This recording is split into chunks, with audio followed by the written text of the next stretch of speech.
ETF index mutual funds నేర్చుకుని stock మార్కెట్లో రాణించాలనుకుంటున్నారా? వెంటనే ఈ నెంబర్కి కాల్ చేయండి.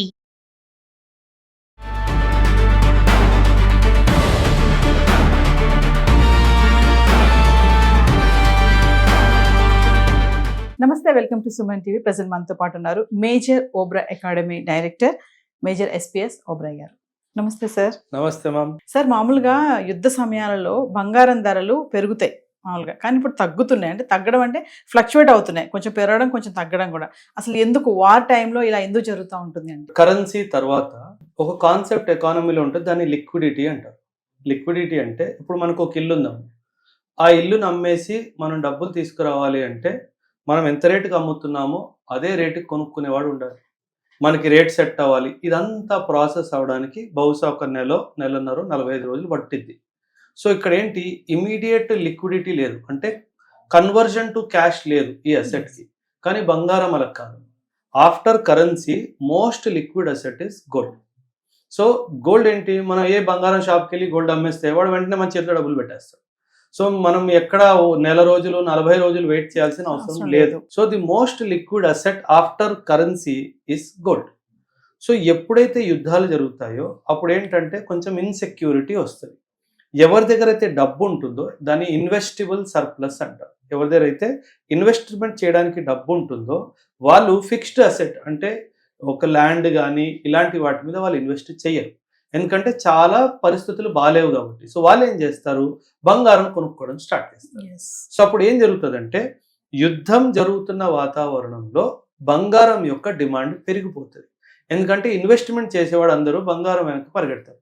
అందుకే మీరు గమనించి ఉంటారు, బ్యాంకులు కూడా కొనడం స్టార్ట్. సో దానివల్ల ఏమవుతుందంటే మార్కెట్లో సప్లై కాన్స్టెంట్గా ఉంటుంది, సప్లై పెరగదు, ఎందుకంటే వాతావరణం బాగాలేదు కాబట్టి. సప్లై పెరగని పక్షంలో డిమాండ్ పెరిగింది అంటే ప్రైస్ న్యాచురల్గా పెరుగుతుంది. సో అందుకే యుద్ధ వాతావరణం వచ్చినప్పుడల్లా బంగారం 1.7, 1.8 కూడా టచ్ అవుతుంది. ఎప్పుడు నెమ్మదిగా యుద్ధ వాతావరణం తగ్గుతుంది కాబట్టి అది ఫ్లక్చువేట్ అవుతూ 140, 145 దాకా వచ్చింది. మళ్ళీ ఇంకేమైనా జరిగింది అనుకోండి, మళ్ళీ బంగారం పైకి. సో వరల్డ్లో ఎప్పుడైతే ఇన్స్టెబిలిటీ వస్తుందో అప్పుడప్పుడు బంగారం ధర పెరుగుతూనే ఉంటుంది. వరల్డ్ ఎప్పుడైతే స్టేబుల్ అవుతుందో బంగారం ధర కిందికి రావడం స్టార్ట్ అవుతుంది. సో గోల్డ్, అందుకే దీన్ని ఫస్ట్ రిజర్వ్ అసెట్ అని కూడా చెప్తారు బంగారానికి. అందువలన కొంచెం ఫ్లక్చువేట్ అవుతుంది గోల్డ్. సో కమింగ్ టు మరి ట్రంప్కి బంగారానికి సంబంధం ఏంటి సార్? మామూలుగా అంటారు కదా, గోల్డ్ పెరిగితే ట్రంప్ డెసిషన్ వల్ల పెరిగింది అని చెప్పి, తగ్గితే ట్రంప్ ఇలా అన్నాడు అందుకే తగ్గిందని చెప్పి అంటూ ఉంటారు. అంటే ఎలా జరుగుతుందంటే అమ్మ, వీళ్ళు వరల్డ్ లీడర్స్, అంటే వీళ్ళు చెప్పే ప్రతి నిర్ణయము మార్కెట్ మీద ప్రభావం చూపిస్తుంది.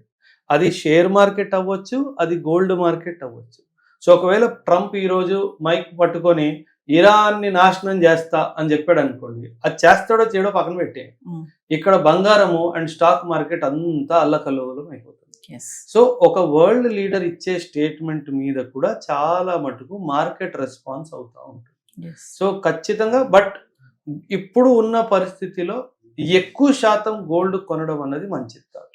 అది తగ్గవచ్చు, అది పెరగవచ్చు కూడా. ఒకవేళ అంత ప్రశాంతంగా జరిగింది అంటే గోల్డ్ రేట్ తగ్గుతుంది మళ్ళీ, లేదా ఇరానో, ఇజ్రాయిలో, మళ్ళీ అమెరికానో, సౌదీ అరేబియానో మళ్ళీ యుద్ధానికి వాళ్ళు దిగారంటే మళ్ళీ గోల్డ్ రేట్ పెరిగిపోతుంది. అంటే అసలు గోల్డ్ పెరగడానికి తగ్గడానికి అసలు కారణాలు ఏంటి అంటే సప్లై మ్యామ్. ఎందుకంటే gold is a very limited commodity మనకి.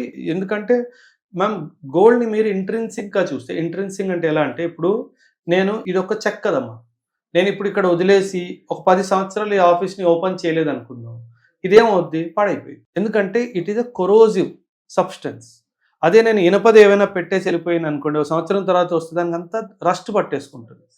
Gold is a non corrosive metal, అంటే అది రియాక్ట్ అవ్వదు, వాతావరణానికి మాయిశ్చర్కి రియాక్ట్ అవ్వదు. నేను ఒక గోల్డ్ చైన్ ఇక్కడ పెట్టేసి 10 సంవత్సరాల తర్వాత వచ్చిన అది అలాగే ఉంటుంది. అందుకే దాన్ని నాన్ రియాక్టివ్ మెటల్ అంటారు. నాన్ రియాక్టివ్ మెటల్ కాబట్టి దాన్ని మనం ఎన్ని సంవత్సరాలు పెట్టుకున్నా అది తరగదు. అందుకే గోల్డ్ విలువ అంతే. యుద్ధ సమయాలలో బంగారం ధరలు పెరుగుతాయి మామూలుగా, కానీ ఇప్పుడు తగ్గుతున్నాయి. అంటే తగ్గడం అంటే ఫ్లక్చువేట్ అవుతున్నాయి, కొంచెం పెరగడం కొంచెం తగ్గడం కూడా.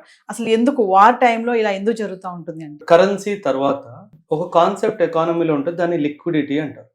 లిక్విడిటీ అంటే ఇప్పుడు మనకు ఒక ఇల్లు ఉందాం, ఆ ఇల్లుని అమ్మేసి మనం డబ్బులు తీసుకురావాలి అంటే మనం ఎంత రేటుకి అమ్ముతున్నామో అదే రేటుకి కొనుక్కునేవాడు ఉండాలి, మనకి రేట్ సెట్ అవ్వాలి, ఇదంతా ప్రాసెస్ అవ్వడానికి బహుశా ఒక నెలన్నర 45 రోజులు పట్టింది. సో ఇక్కడ ఏంటి, ఇమీడియట్ లిక్విడిటీ లేదు, అంటే కన్వర్జన్ టు క్యాష్ లేదు ఈ అసెట్కి. కానీ బంగారం అలా కాదు. After currency most liquid asset is gold. So gold ఏంటి, మనం ఏ బంగారం షాప్కి వెళ్ళి గోల్డ్ అమ్మేస్తే వాడు వెంటనే మన చేతిలో డబ్బులు పెట్టేస్తాడు. సో మనం ఎక్కడ నెల రోజులు 40 రోజులు వెయిట్ చేయాల్సిన అవసరం లేదు. So the most liquid asset after currency is gold. So ఎప్పుడైతే యుద్ధాలు జరుగుతాయో అప్పుడు ఏంటంటే కొంచెం ఇన్సెక్యూరిటీ వస్తుంది.